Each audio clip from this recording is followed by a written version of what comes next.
Diqqat, diqqat! Qo'rg'ontepa tumani Ikkinchi politexnikumining ichki radiosi efirda.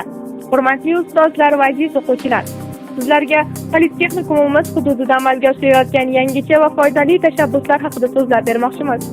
O'quv dargohimizning ochiq maydonlari bugungi kunda samarali foydalanishga yo'naltirilib, ularda turli amaliy loyihalar hayotga tatbiq etilmoqda.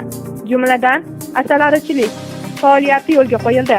Bu loyiha o'quvchilarimiz uchun nafaqat yangi bilim manbai, balki mehnatga bo'lgan munosabatni shakllantiruvchi muhim omilga aylanmoqda. Shuningdek, ekinzorlar tashkil etilib, bulg'ori qalampiri, karam, pomidor, bodring, uzum ko'chatlari va turli xil gullar ekildi. Bu orqali atrof obodonlashdi.